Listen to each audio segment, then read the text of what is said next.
This book, Spirit Matters, contains articles that were published in the Hindustan Times about 20 years ago.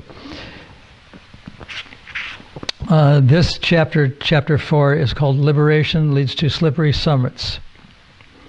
Madhvacharya wrote that liberation, moksha, means attaining the lotus feet of Bhagavan Krishna, or entering an eternal relationship of service to the Supreme Lord.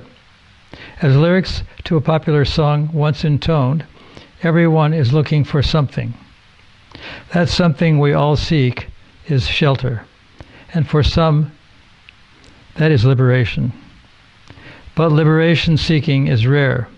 Most of us look for ultimate happiness in the Trivarga world of artha, kama, and dharma, wealth, sensual pleasure, and religiosity. Few are actually seekers of moksha, or liberation. Generally, we want perfection by becoming extremely wealthy, by quickly and easily satisfying our most cherished physical desires, or by acting such that the devatas, or demigods, will award our specific needs.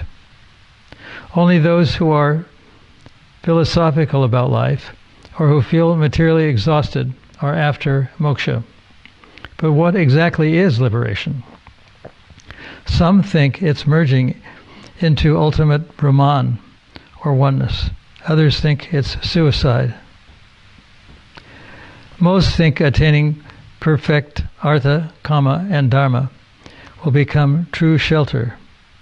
If I have enough money, I don't have to fret. I become liberated from financial worries. If I can have unlimited bodily pleasures, I'm liberated from sensual demand.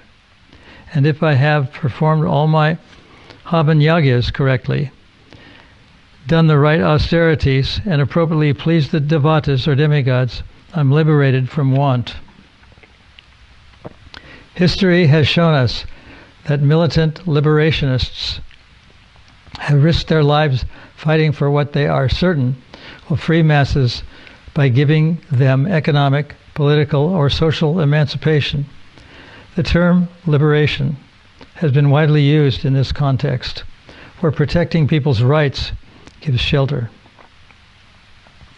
These are only some of the vain searches for protection against the unknown, from that which is frightening, and from death itself. There is a strong tendency in human society to take shelter of scientists, loved ones, and leaders of political, religious, psychological, and philosophical movements. We pattern our lives after our role models in these fields. But liberation is moksha, and real moksha, permanent moksha, is as the sage Madhvacharya described it. It means yoga samadhi, or constant meditation and prayer, along with a desire to love God. As Christ taught, we are to be in the world, but not of it. He was advocating heaven on earth without the physical or astral ascent into Svarga, heaven. But even elevation to Svarga is not final. Madhva taught that lasting liberation is available only when love of God, with full knowledge of the meaning of God, is achieved. This is called Jivan Mukta, a truly liberated soul. Hare Krishna.